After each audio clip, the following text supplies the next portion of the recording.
What's up, guys? It's Yeah, currently let's just start kind of what you do outside of lacrosse, and then obviously what you're doing with lacrosse, and just kind of what you're doing right now to start getting ready for the summer a little bit. And then from there we can just kind of jump into questions and just kind of see what happens here. Well, all right. Well, guys, thanks for having me. Honor, I guess, to be a part of the first podcast that you guys have going here. Real excited to start working with kids. As of right now, just, life is a little bit different, as you guys know. I currently was living in New York City, and being the current climate, I moved back to my parents' house on Long Island, Lindenhurst, New York, South Shore, very blue-collar town. Eat what you kill type place. I mean, people are pretty salt of the earth, but it really was a pretty good upbringing for me. Just getting to know me a little bit. I was raised extremely blue collar, like I said, but I had the opportunity to get a very good high school education at St. Anthony's. Blue collar raised, white collar educated is kind of what I joke around with some of my town friends, and then had the opportunity to meet both of you guys down at University of Maryland, obviously. After that, for now, work. I do medical device sales, so I have a pretty interesting job. I work for a company called Intuitive Surgical. What I do is it's robotic medical device sales. And what we do is soft tissue repair and resection of organs in the chest, abdomen, and pelvis. My role is I work with surgeons. I convert them from what they were doing prior, laparoscopic or open surgery, convince them that robotic surgery is better through data and through other resources that we have available. And over about a 90 to 110 day period of time, train them through with our lab, with other surgeons, get them up and running and help grow their practice, help them market, all while being in the operating room and being a resource and a point of contact for them. And it's funny because, like, I think back on it all, how I got to what I'm doing. I worked at Morgan Stanley first just because I thought that's what I was supposed to do as a lacrosse guy, go to Wall Street. And really wasn't for me. Just wasn't my cup of tea in the aspect I didn't love just sitting down all day long. I do like the atmosphere that they have there in their offices and the grind of finance, but there was something more there. Ultimately, I work for the patients, obviously with surgeons, but we're driving better outcomes for patients ultimately. And then when I think about it, my progression at work, I am helping them maximize their efficiencies and decrease their inefficiencies on a system. Kind of like what I used to do when I would give lessons to kids. I would ultimately drive the efficiency of their movements, help them see things differently, study with them. And it really, really relates pretty great. Obviously to a greater extent with that, I'm in the operating room. We are operating with and on patients. But the foundation of the teaching and the coaching aspect really does come from my background in giving lessons my whole life. As you guys know, you come home from school, what do? You need some money to put some money in your pocket, you give lessons. And we had the right to do so, having worked so hard doing it. And that's a pretty good correlation there, I think. And when I look back on it, it's funny to joke and even to bring it up, but it's true. Like, the foundation of teaching kids and coaching has helped me tremendously in selling environments and especially in teaching environments at work.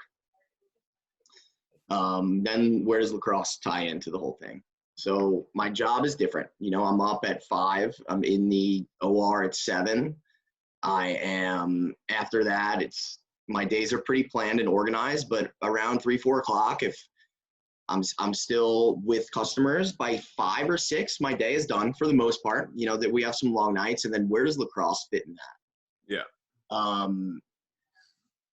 It's tough having to do both. But after that, I get a lift in, shoot, cook dinner, go to bed, rinse and repeat. bed by 9:30, and then I'm up and repeating it. It's a grind, especially when the season gets here. But as Connor, you have the opportunity to do so as well. I mean, we play a sport at the highest level. It's not something that I'm ready to put down yet, and it takes, and we'll get into it a little bit later. Takes a lot of time management. Takes a lot of deliberate planning. A lot of the things we learned when we were in college that you don't really think about that you're learning. Because I could honestly say, for the most part, the stuff that I learned in the classroom wasn't the most that I took away from Maryland. It was the time management. It was the 24-hour rule. It was the dedication and the commitment to not being able to do what all the other students were able to do. And that has allowed me to balance both. I know we're on a podcast here, so do you guys have questions about that? Yeah, I mean, we can get into questions, but just quick, what's like your split? What's your split right now between like professional work life and then factory and lacrosse, like on average a week?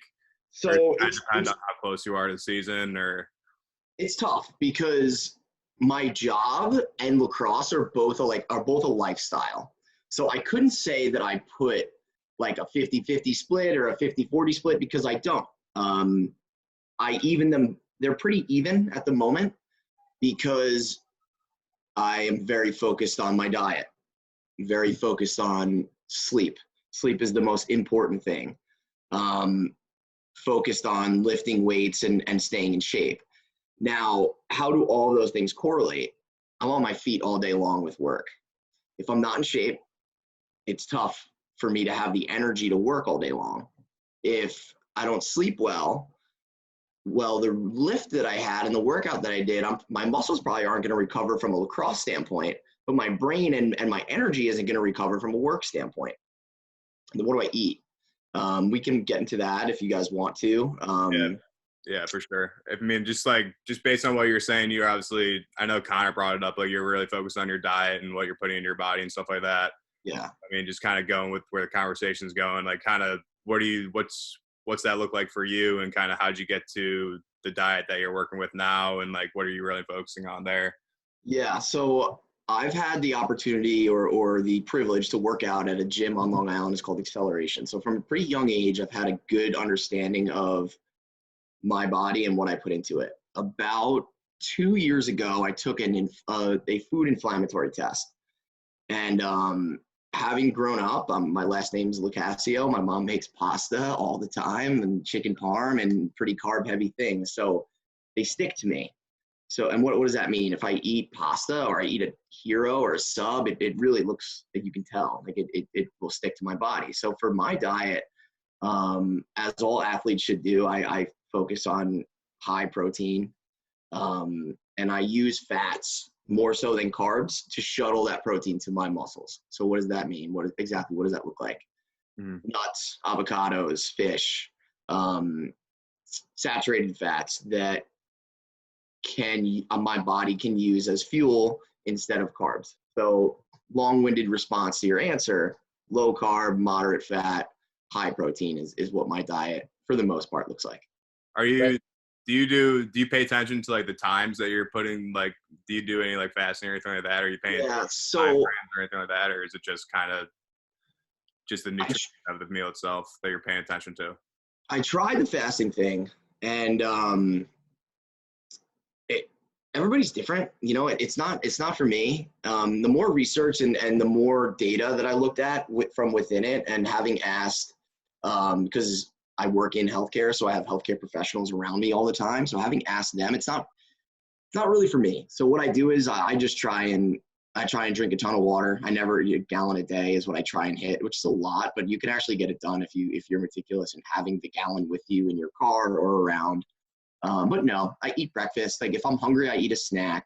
I'll eat around lunch and I'll eat dinner. But like I don't do like the 5 or 6 meals a day thing. I don't do the fasting. I wake up, I eat. If I'm hungry, I'll have a snack. I'll eat lunch and I eat dinner. But no, I haven't I tried the fasting thing, man, and it just wasn't I was starving by the time I had to go to bed. And then the next thing you know, I'm like shoveling peanut butter in my mouth, thinking that that's going to that's going to like help me. But no, nothing crazy. You try like not to eat like 2 hours before bed or anything like that, or you try like not to eat late or anything like that at least? That stuff I do. If I'm going to eat before bed, I'll pay attention to what I'm eating. You want to eat something that's going to be in your stomach for a long period of time. Like a casein protein or something that's going to take a while to digest while you're sleeping. That's why we don't want to eat like, refined sugars and carbs, because that stuff just goes right through you and it's not great.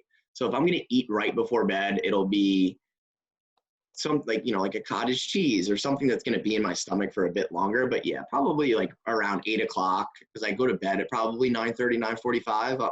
For the most part, I shut it down.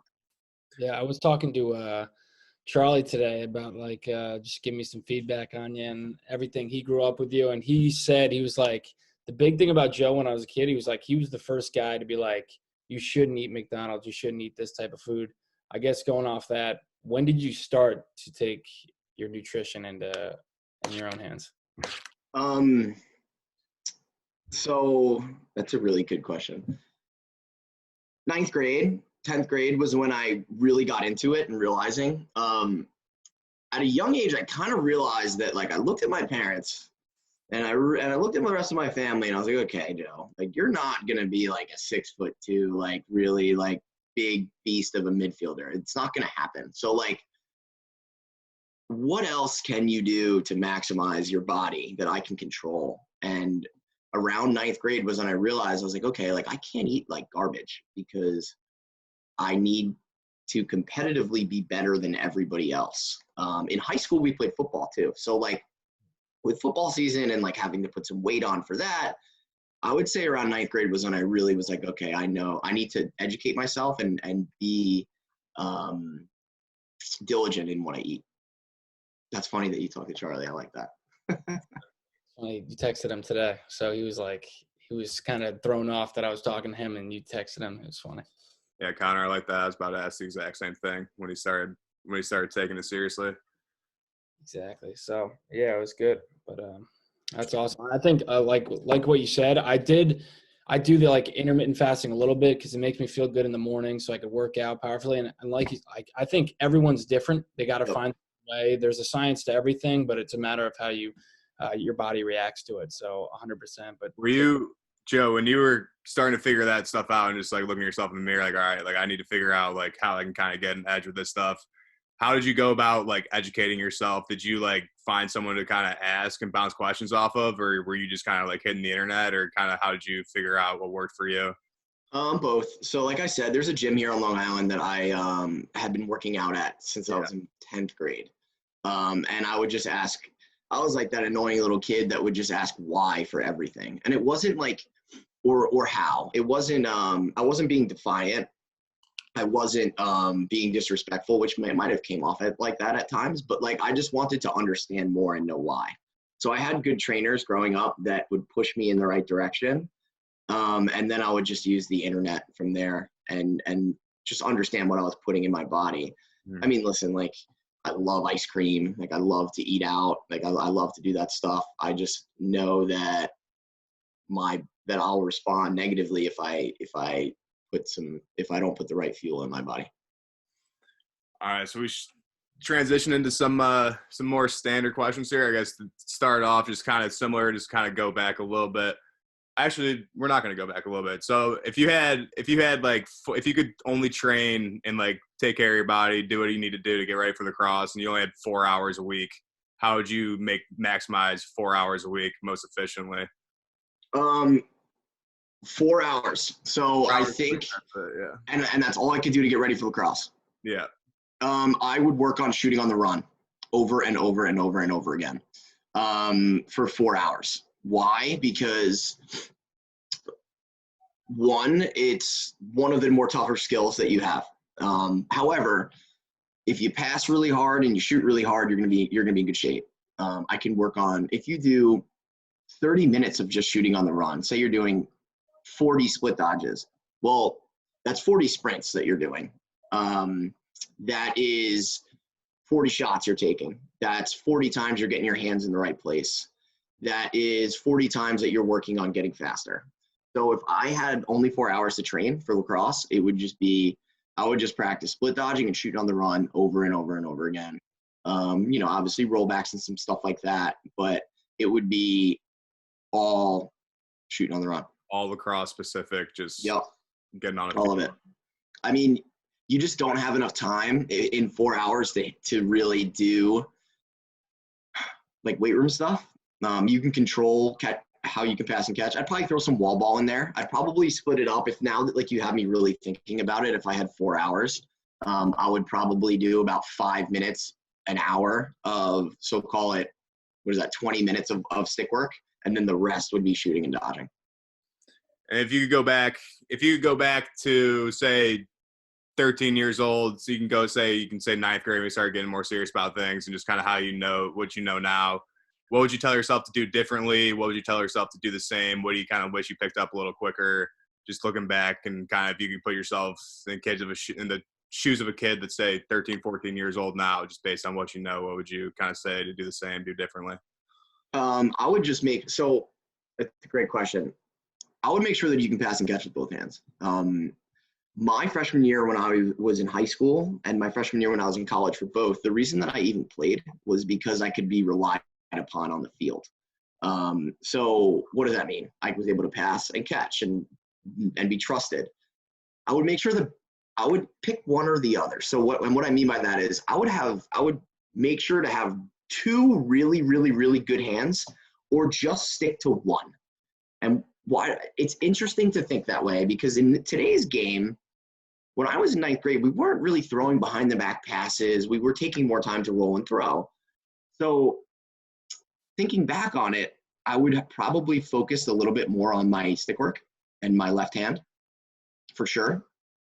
And then I probably would have asked some more questions and surrounded myself with people who thought like me all the time.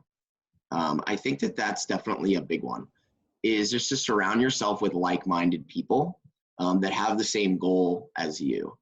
And that's something you can bring across all platforms of your life, lacrosse, professional life. And when I think back, I would ask more questions. I really would. You can never be too curious. You can never learn too much. Like we all were pretty talented young kids, so we fell into the trap of thinking that we knew everything. Mm-hmm. And then, a coach or another player said something to you, and then a couple years down the road, you're like, damn. There are times now that I think back, I'm 27, that Tills was saying stuff to me, and I'm like, oh shit, he was actually right.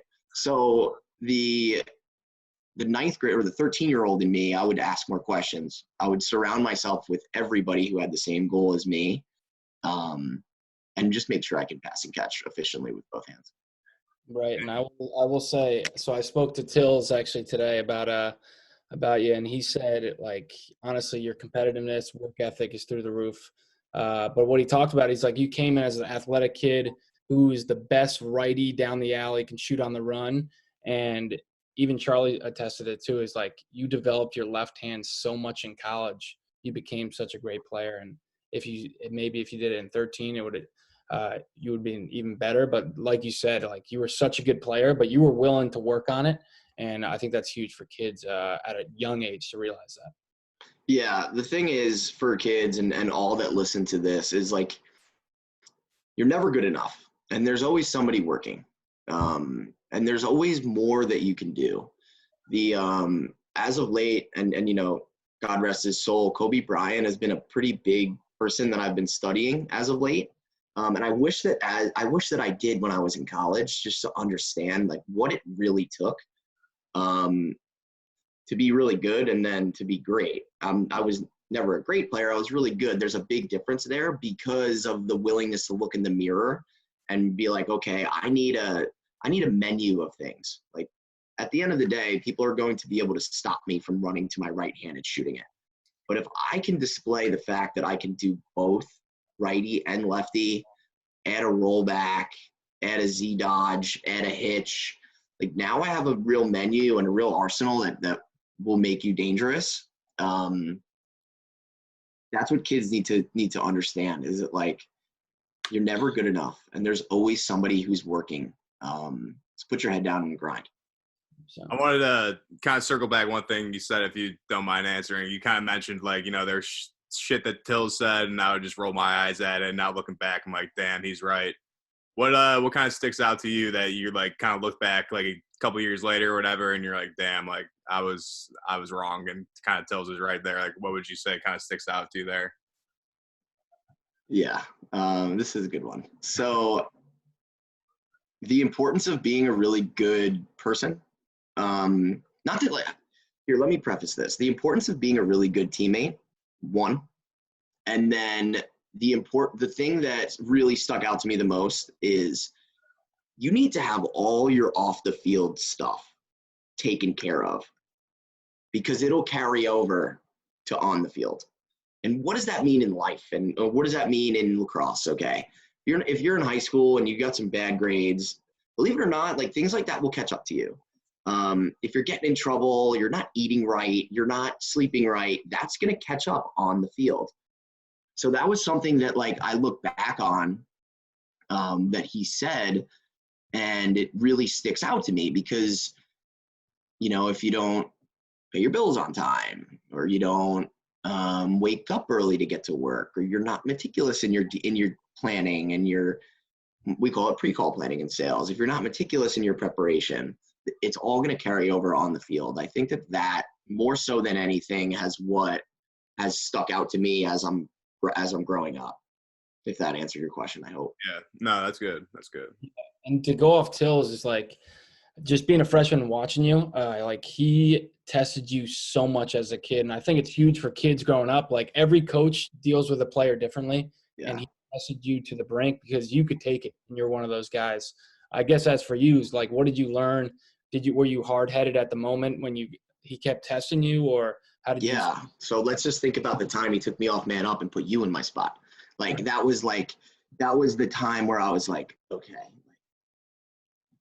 I know that something's going on here, but I just didn't know what. And, like, I worked so hard, but my senior year, I had, like, this arrogance that, like I knew I was really good in comparison to everybody else in the country, and I acted that way. Staying humble is really important, and that's what he, like, has instilled in me to this day. There is no boss, and there is no work situation. There isn't much that could truly really get to me now because of what he did. The guy is incredible. You know, at the time, man, and you probably saw it all over my face. I cannot understand this. Like, I work really hard. But like, when I look back on it, a lot of it was I, and it wasn't like, okay, like, what can I do for Connor right now? What can I do for Matt Rambo? What can I do for Colin Heathcock? Like, what can I do for Brian Cole, who's in my class, but I was just, like, a little ahead of him at the time. How to be a good teammate, make sure my stuff is taken care of, and he tested me, man, and I'm so thankful for it. That he did. He came through, though. All right, so let's go. What would you say is your so thinking back to some of your most vivid failures in your career, what would you say was your most impactful failure that somehow kind of later set you up for success, or whether it be what you learned from it, or just your most vivid failure that kind of set you up for success later down the line somehow? Losing the national championship my senior year was a big one.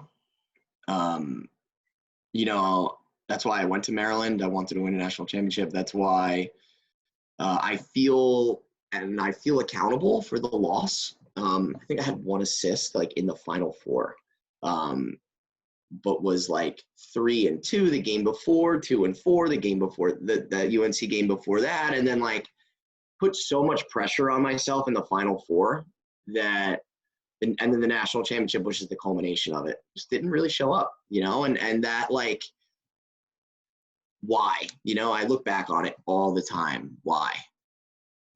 I didn't sleep great the night before.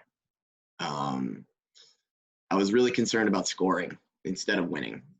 I could have done more to make Connor Kelly a better player when I was a senior. I could have done more to make Zach Hooley and Bobby Gribbin, guys that you don't really hear about. I could have done more to bring them along. been more positive for sure. So when I look back on that, that's the biggest failure, because it wasn't like, it's because I could have done more, and more for others, not for me. Like, there was no more that I could have done. And I'll tell you that right now. Like when I look back on just from a weight room standpoint, I won the Iron Turf 2 times in a row. So like for me, like I was the strongest, the fastest, and like the most competitive in that aspect. But like, what else could I have done? I could have brought my teammates along a hell of a lot better. So how does that carry over to now? I'm a pretty damn good teammate in the pros. That's something that like I wasn't when I was in college. I am the way that I lead in my sales organization with my company, with Intuitive, is a lot to do with losing in the national championship game. It was my goal, my dream. And I didn't perform to the level that my teammates needed me to. So that will stick with me probably for the rest of my life, to never leave a stone unturned in so many capacities. Like, it's not just about me, because like I was a game plan piece for that team, for Denver, for Hopkins. Like, if I did more to push the guys around me instead of caring so much about myself, we would have been more successful. How did you kind of like come to that, like figure that stuff out on your own, or did someone kind of like point it out to you, or when did you kind of like digest that and be like, shit, like I need to like think about we more than just like me, or like I need to do better of kind of bringing people along with me? Like, obviously you were doing a ton right, but how did you kind of like realize that stuff, and like with what's different from you now as a pro versus then? It took years to grow from that, and learn that that's what ultimately it led to. I watched the game for the first time this, and with COVID, they had all those national championship games on. And I was the first time I watched it in 6 years. So I watched the game, and like, we had a lot of really freaking good players. So like that solidified it. But I knew, once the game ended, like I played poorly, sure. I was distracted. I didn't sleep. My mind was on like immature things, more than where I should have been present. I should have been in the moment, and I wasn't. It was a culmination of the past 5 years of my life. Anytime anybody ever thinks, or like any job interview, they're like, oh, did you win a championship? No, I lost twice. And then you look at them and like, you can't help but think about why. One of the greatest skills that you can have as a professional in anything is to be objective and looking yourself in the mirror and grow. So I, over the past 5 years, came to that conclusion. 100%. Well said. All right, let's so we'll just kind of go back a little bit again. Obviously, you super successful lacrosse player. When did you realize that you could be a really good lacrosse player? And when was the moment B that you were like, all right, like I am really good? Did you have like a moment where it was like, all right, I kind of made it? And like, when did you realize that you could make it and like start like dialing in really quick? So my dad played lacrosse in college. He went to Adelphi. They were Division I at the time, pretty good. My uncle, Hall of Famer, Team USA guy. So I had been around the sport for a long time, from a very young age. And just because I had good coaching, I was pretty good for most of my life, since about 5th grade. When you kind of realize like, okay, I'm better than my friends at this sport. Yeah. Middle school, I was in 8th grade. I had the opportunity to go play varsity lacrosse, like for the playoffs in my hometown. I was like, okay, I'm pretty good at this, I think. Mm-hmm. And then high school came around and accolades started to come. And but it came at a young age when I realized that I was pretty good at lacrosse, I would say. Elementary school. Yeah. And then, so lacrosse world, what are some bad recommendations you hear, like some bad advice you hear people talking about, whether it be something that you tried out and didn't end up working out, or just stuff you hear and you just kind of know right away, like that's bullshit, that kind of comes up a lot? Yeah. Specializing in lacrosse is I think the number one thing.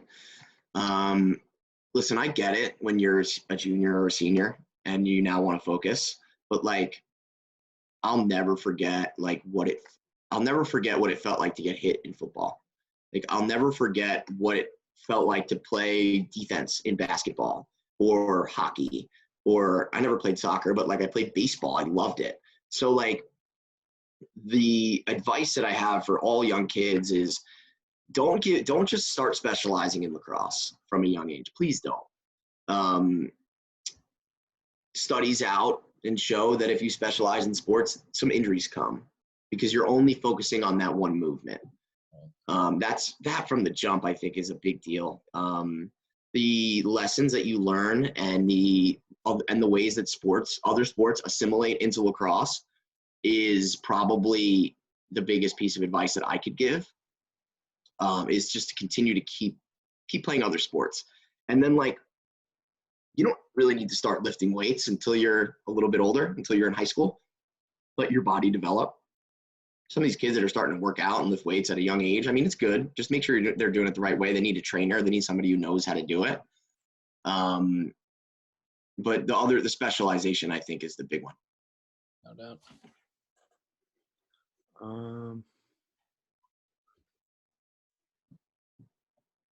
The last 5 years, what new habit or change in your training or life has most positively impacted you in the past 5 years? Something you picked up that you weren't doing before?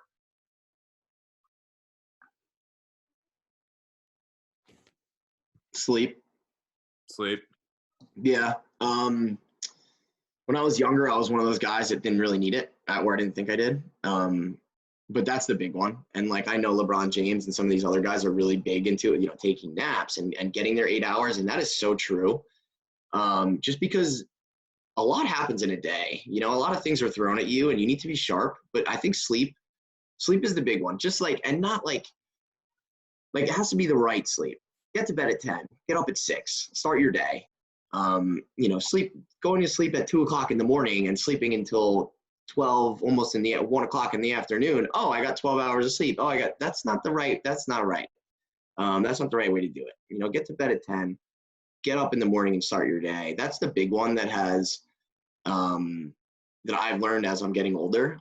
I mean, I'm 27, but I still feel 24, 25. I definitely look at it more so than anything. And I would say sleep. Are you like tracking your sleep at all or anything? Like I do. So I use the Whoop, and then we had the Garmin. Yeah. So like you can see with some of these apps how much sleep other people are getting. So you get a little competitive there, which is a little nuts, but that's the type of people that we are. Yeah, I track it. I don't let it mess with me. Say it again. Did you track it with the Garmin too? And then what are your opinions on like Garmin versus Whoop? I don't know. I don't have it. I don't have one. It's so weird because like some days I'll feel great and I'll look down, and I think I had this conversation with Connor. Like I look down and it's like 1 hour of REM. No way. Like I slept great last night. Like it's just like little things like that like are kind of funny. If I go to bed at 10 and I sleep until 7 and I didn't wake up, nobody can convince me that wasn't good sleep. Right. So I don't really get into the nitty gritty as long as I'm in bed and I'm rested. We'll jump around just while we're on sleep here. What are some things that keep you up at night?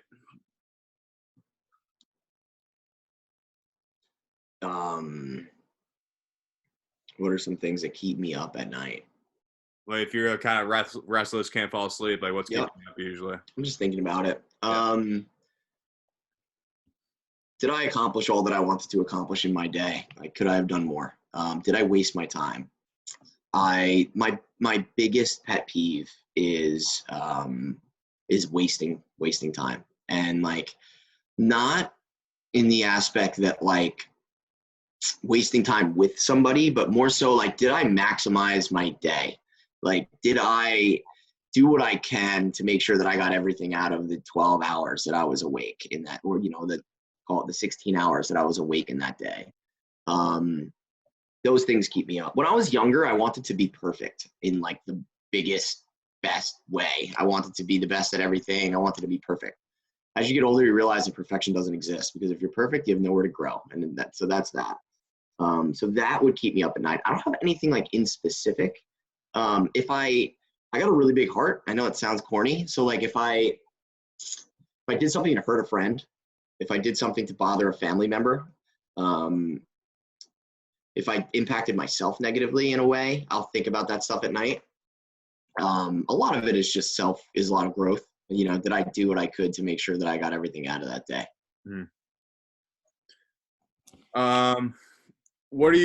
So outside of lacrosse, if you're feeling overwhelmed, anything like that, just kind of going off of like just similar topics here. Yep. What are some things you like to do to unwind, like step away from lacrosse? If lacrosse is too much in your training, or if it's work, like what do you like to do to just kind of step back and unwind and just get yourself? Yeah, that's a good question. I read a lot.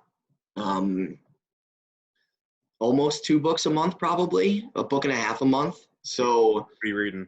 What do you like to right read? now, I actually am reading a book called Integrity. It's an Army book. It's pretty good. And I also was told, well, I have a mentor at work, rereading this book called Leadership Above the Line. I really actually recommend it. It is a good way. It's a tool and a book at the same time. It helps you understand your personality.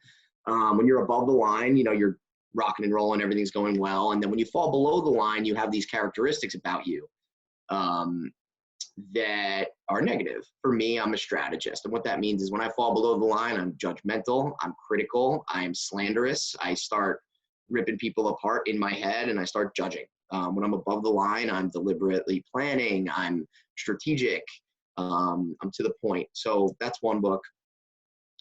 But I've got a whole bunch of recommendations we can go through if you really want. The Alchemist is good. What's that? I was going to say, if you could just pick one, this is going off of Tim Ferriss question here. He asked people like, if there's one book that you gift the most or like recommend the most, what would that be for you?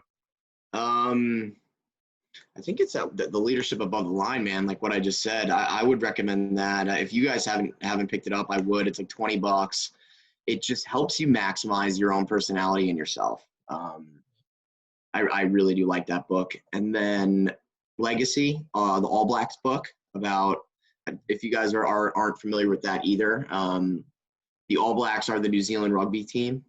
They have the highest winner percentage in any team. And there's a book, it's called Legacy, goes through their culture, their leadership strategies, their ideology, and it can be applied through all stages of life, whether that's professionally or in athletics. So those are my ones right now. Leadership Above the Line is a big one. I'm a big fan of that. What's your biggest takeaway from the All Blacks book? Being a good teammate, big one. If you know, we're all gonna eat. You know what I mean? If we're all on the same page and we're all doing the right thing, everything's gonna come back around. We're gonna win. We're gonna continue to win. Holding yourself accountable is a big one. All right, let's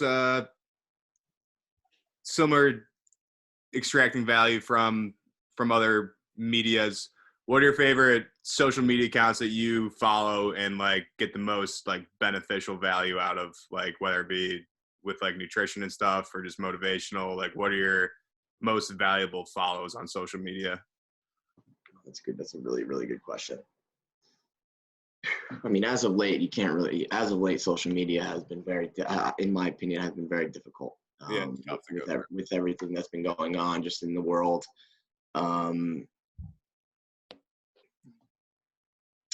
Social media, biggest account that I follow. This is a hard question. I don't have an answer for you right now. I guess social media, like you're a guy who asks questions, who wants to know, and you talked about your mentor in terms of, I guess, your mentor for lacrosse or mentor in life. Who do you go to for that? Like the person's name. His name is John Stahl. So he is my boss's boss's boss. I have a really good relationship with him. He was ex-military, West Point football guy. Just tells me how I need to hear it. You know, it doesn't beat around the bush. Doesn't sugarcoat anything. This is what you're doing. This is how you're acting. Let's visit this and become better. I also, Helix and Gene is the company owned by a buddy of mine named Sam Baluch. He is my life coach. So I have a mentor and I have a life coach. Why? Because you don't do anything in life alone. I don't care who you are, what you say. You don't do anything alone. And like I told you guys before, one of the toughest things to do is objectively look in the mirror and assess yourself. So what my life coach and I work on is staying present, being in the moment, providing clarity to some problems and issues that everybody deals with. We go over meditation, we go over yoga, we go over ways to stay even keeled. I have a pretty roller coaster personality at times, like throughout my day, just because my job is high pressure, like lacrosse, and ultimately I burn the candle from both ends, like having a professional lacrosse job and a professional surgical sales job. So I found Sam through the chief of surgery at one of my hospitals when I was looking for a way to sharpen my axe, like from a mental, emotional standpoint. Something that I can't go running or I can't lift weights. So I think everybody would benefit from having a mentor or a life coach or psychologist. Like all that stuff is fantastic. It helps all the way across the board. So did you naturally, obviously your boss's boss, you met him through work. Did he become your mentor? Did you ask him? And Yep. So I asked him, I said, will you mentor me? At our company, we have a great culture in the aspect that everybody has a mentor and they kind of pick it on their own or their boss picks it for them. But I wanted this guy. He's been with the company for 15 years. He's a military guy. He's disciplined. His son plays at Deerfield. He's going to Richmond, Tommy. So he's involved in the lacrosse world. And I want his job eventually. So how do I get that? How do I emulate somebody whom I want to be eventually? I surround myself with them. I think that goes back to that point that I was talking about before when I was a little kid. Yeah. You want to surround yourself with like-minded people and like-minded individuals. Well, I want to do what he does eventually. So who's better to learn from than the person that's in that role? So that's how I saw it. And then I just was diligent in paying attention to the guy and the man and the husband, the father that he is to his wife and his kids, and somebody that I aspire to be in a way. So that's how I picked him as my mentor. Yeah, that's awesome. How much do you think it could have helped you out? Like, or why didn't you have any type of or did you, I guess is kind of a question. Did you going through college, high school? Yeah. So before you met this guy, was there anyone in your life like that you kind of leaned on, or do you think that was something that was missing and now you can kind of see it, or how say for younger kids that maybe kind of don't have that and aren't really thinking about looking for it, or what do you think there? So yeah, this is a good question. When I was in ninth grade, so I've always kind of looked, I'm the oldest of four, but I have three little sisters. So I'm the oldest. So naturally, I just you have your dad, but how many people actually listen to their dad all the time? You know what I mean? So I always had this drive to find somebody older than me to emulate. So when I was in ninth grade, and Mike Chanenchuk was a senior. I wanted to be like Channy in every way, dude. I'm telling you, the way I wore my helmet, he had his jersey over to the side on one side of his body. I was I got to do that. I got to shoot the way this guy shoots. So when I was in ninth grade, it was kind of like him, but I never asked. When I got to college, Jake Bernhardt was the big one. He was a senior when I was a freshman. And I was okay, this guy, he wins every race or every conditioning run. He's in really good shape. He leads well. So him, I sort of just would bug all the time. And he'd be I was a freshman at the time. He was a senior, but I would just he was my mentor without him even knowing, to this day, probably. But as I got older, I realized that I needed it, and that I was okay, I need an official, you're my mentor. I'm going to check in with you every week, every couple weeks, every month, on my growth, on my development. And I owned it as I got older. When I was younger, it was just a natural thing because I was the big brother to the little sisters. So I didn't have somebody. It was just a natural thing. Like, okay, like I went looking for it without realizing. And now I'm happy you asked me the question because I think back upon it and that's what happened. Are you glad it happened that way, or do you wish you sort of had that conversation with Channy at the time or Jake to make it more of like, hey, like I look up to you, I want to learn from you? Yeah, I wish that I asked them. Yeah. Like I wish I kind of went up to him and I was like, can you just take me under your wing? But instead, like you remember the old team house weight room, there's got all those both of you, all of those racks. Well, like I put my rack right behind Jake's and I just did everything that he did. And then I just like kind of was like a little spy. And then, but I do wish that I was like, yo, like, would you be my mentor? Like, and like, we had that mentor-mentee thing when we were in college, sure. But like, I wish I took that more seriously because like Tills did a good job at building a system with that there. But like, I wish that like I took it a little more seriously when I think back upon it. And I wish I just asked Jake, like, hey man, just take me under your wing. I want to do everything you do anyways. I had him stringing my sticks. Like, so like naturally he was doing it, but I never asked and I wish that he did. It's good. Definitely good for kids to know. Yeah. Don't be, the kids that don't be scared to ask, you can like just get out there and if you think it can make you better, don't be nervous. Don't be scared. Nobody, if somebody reacts negatively for you asking them to take you under their wing, you didn't want that person in your life anyways. So like, don't be scared. Just ask. Yeah. I mean, literally everyone I feel like it's like we say the whole thing, like by the mercy of my teachers or whatever, where it's like a collection of the people above you that you're learning from. Like every single person has like those people in their lives. Like there's no point in not asking. Start a couple last questions here. Just I mean, time wise, and just kind of try to wrap up, not keep you forever. So where do you see lacrosse in 10 years from now? Best case scenario, if you had unlimited resources, how would you get there in 1 year, or at least plant the seed to kind of get it going in the right direction?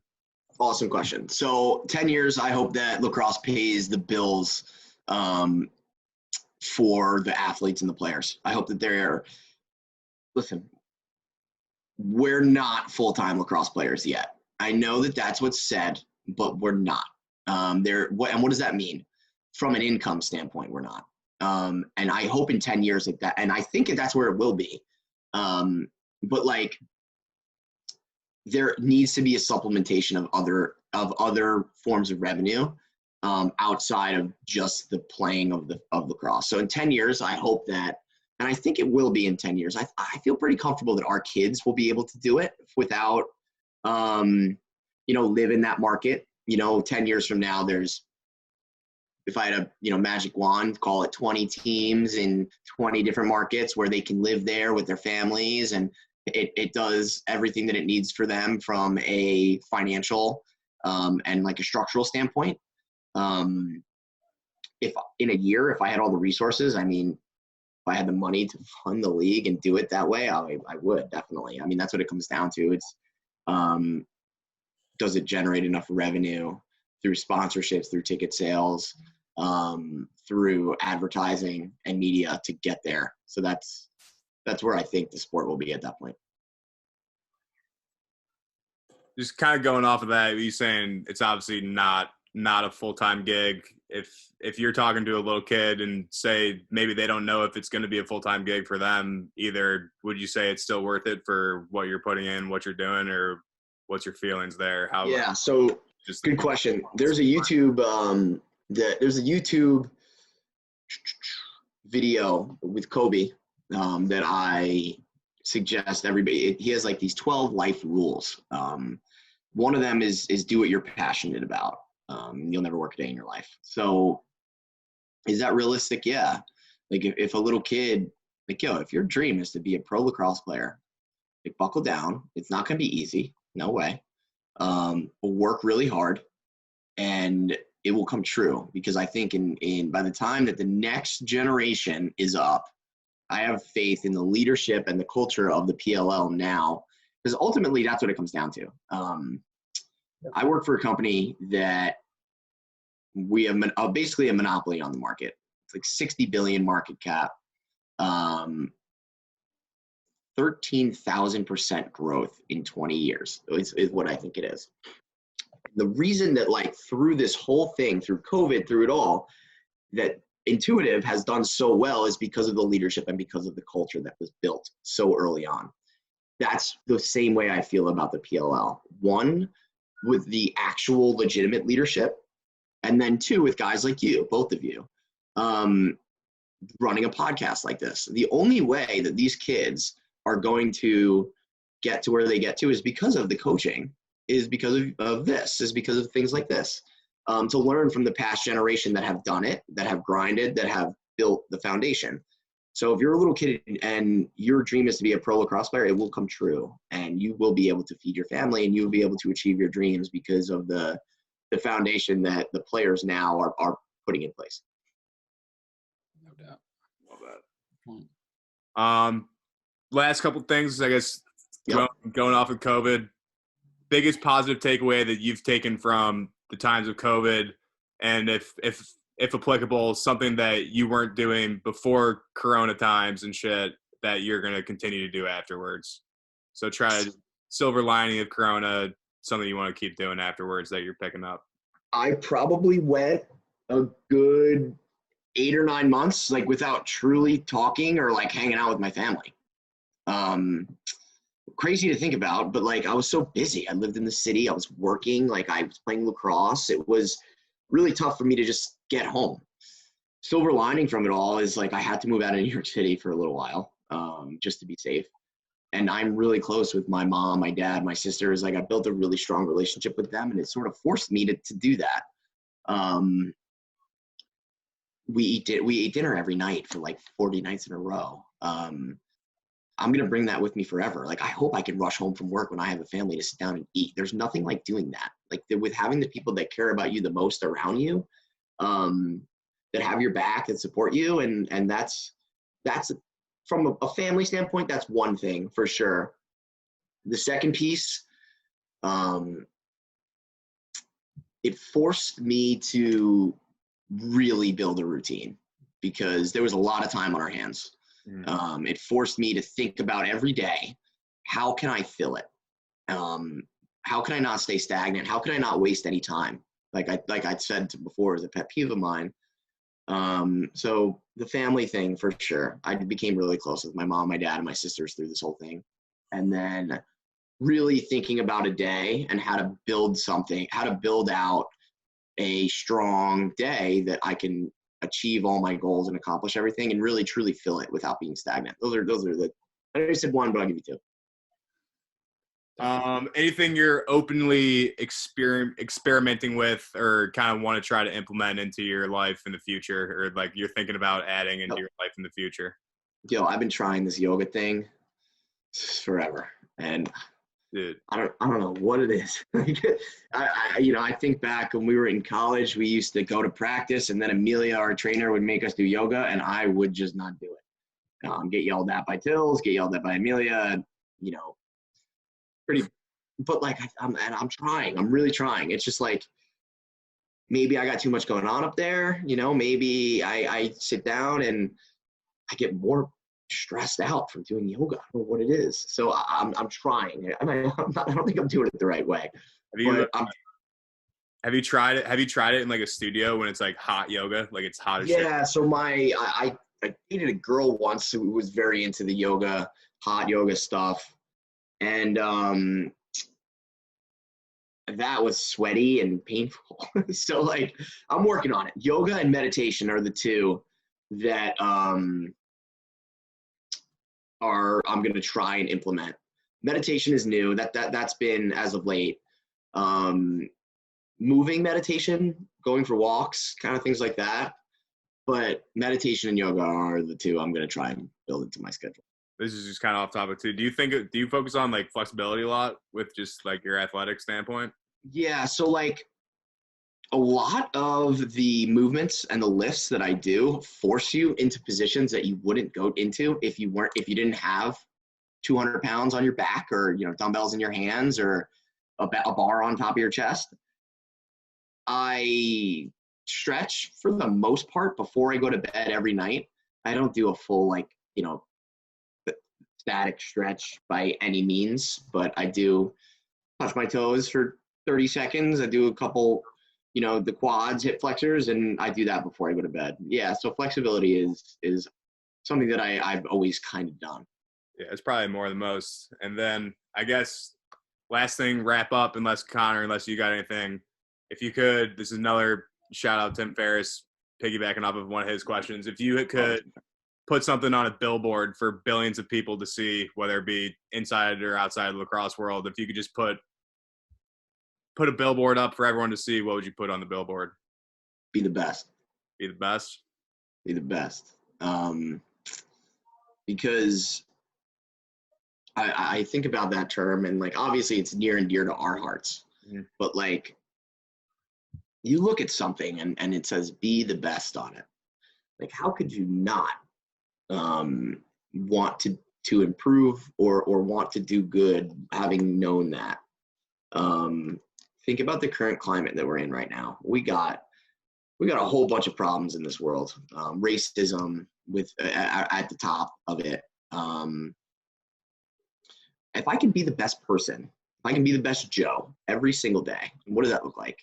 Taking people in, not standing for hate, not standing for violence, not standing for what's right or wrong. Politics aside, that's not what I'm talking about. I'm just talking about being the best person that you can be every day. That'll always carry over. There was a giant sign outside New York City that said be the best on it. Every person will look at that and at least think to themselves, like, how could I do better in this world, or do better for myself, my family, the ones I care about. If you don't care about anybody, just for yourself. All right, man. Connor, Yeah. Anything else for you? I guess with that, I mean, we sort of changed it. It was like always like it was be the best, and then it changed to like be your best. Like, do you say, like, when you approach a day, do you focus on being the best that you surround with anybody you surround yourself with, or you focus on being your best and hopefully that'll amount to something at that point? Do you focus on what you do? I think it's more of, I think it is Youre is a good way to say it. But, like, I kind of disagree with be your best, because, like, I want to be the best. Right. Like, and if my best isn't better than someone else's best, then be your best isn't good enough.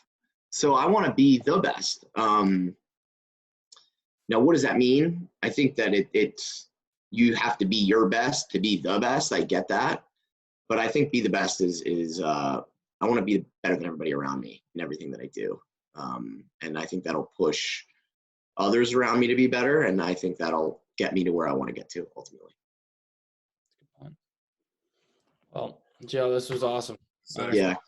Hearing all this stuff, this was huge. So can't thank you enough. Thanks for having me, guys. And then for everybody that watches and pays attention, I mean, there's no formula to success. A lot of us are well on our way. Be humble, be confident, be the best. But if you be a good person and you do what's right, then you'll get what you want. You'll get what you want to accomplish. So thank you, guys. I appreciate this platform. I've never done anything like this before. This was fun. We've never done anything like this either. So Yeah. We'll see how it turns out. But, man, this is awesome. And it was awesome hearing you talk. And hopefully we can link up in LI soon. Cool. Yep. Always invited. All right. Awesome. Appreciate it. What do you guys think? I think it was good. I think you did great. Thanks. Anything you think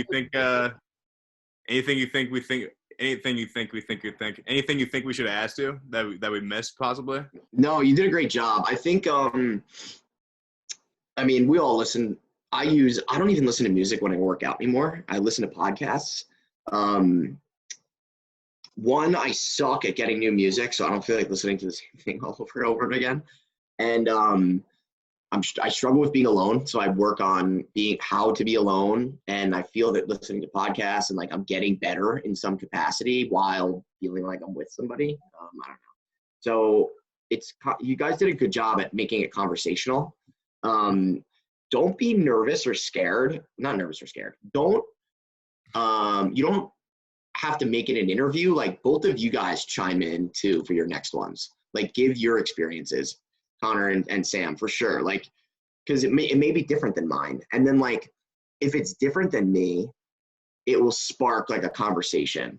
The conflict will bring out like, maybe make me rethink something I said or like challenge the person. But no, you guys did great. Those questions were good. Tim Ferriss is the best too. I have Tools for Titans. You know that book? Yeah, I haven't read it, but he's just started a podcast where he's like dropping little chapters from it and stuff. But yeah, I studied that book every morning for a little while. It's broken up into 3 different chapters. It's like health, wellness, and like fitness. I forget the third one. And every chapter is a different person.